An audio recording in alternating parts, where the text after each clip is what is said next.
So hello guys, welcome back to my channel. সব বন্ধুরা কেমন আছো? আশা করছি সবাই ভালো আছে। তো আমি আগের ব্লগে বলেছিলাম যে যারা ইউটিউবার হতে যাচ্ছ, যারা কন্টেন্ট ক্রিয়েটার হতে যাচ্ছ, তারা হতে পারছো না বা ভাবছো কীভাবে করবে, কোনো ভাবার কিছু কারণে আমি বলেছি কোনো ভাবার কিছু কারণ নেই।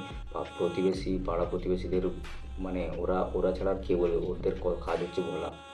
তুমি ভালো করলেও বলবে, খারাপ করলেও বলবে, তো ওদেরকে বাদ দাও, ওদেরকে অ্যাভয়েড করো। তুমি তোমার কথা, তোমার যখন ভবিষ্যৎ সুন্দর হয়ে যাবে না, তখন ওরাই বলবে কীভাবে কী করলে, তোমাকে অ্যাডভাইস চাইবে ওরাই। তো ওদের কথা ছাড়ো, তুমি নিজেকে নিয়ে সিরিয়াস হও।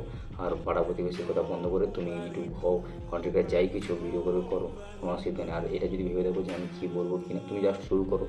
শুরু করতে তুমি অপশান পেয়ে এখন ফোনে কত মানে কত সুন্দর ফিচার্স এসে গিয়েছে, কত সফটওয়্যার এসেছে। তো দেখো চ্যাট জিপিটি আছে, ওখানে জিজ্ঞাসা করো, শেখো যাবে, শিখেছে ওখানে শেখো। ঠিক আছে, এত পয়সা তো খরচ করছো, মানে নেশা করছো, বাইরে আটা মারছো, এসব কত পয়সা খরচ করছো, তো ওর পিছনে পয়সা খরচ করো, শেখো জিনিসটা। শিখলে তোমার ওই পিছনে যে যার পিছনে শিখলে মানে পয়সা খরচ করলে কাজে দেবে, তো সেইটা করো। বাজে নেশা করা বন্ধ করো, এর দিকে পয়সা খরচ করো আর কিছু শেখো। শিখে তুমি ব্লগ করতে যাচ্ছ, যাই করতে যাচ্ছ হও। পাড়া প্রতিবেশীর কথা বাদ দাও, নিজেকে নিয়ে সিরিয়াস হও। ওদের কাজ হচ্ছে পড়ায়, নিজেকে নিয়ে সিরিয়াস হও আর ভিডিও করা শুরু করো। ঠিক আছে, আর আমার পাশে থাকো, আমার চ্যানেলকে সাবস্ক্রাইব করো যদি আমার কথাগুলো ভালো লেগে থাকে। ফিরে আসছি নেক্সট বন্ধুরা।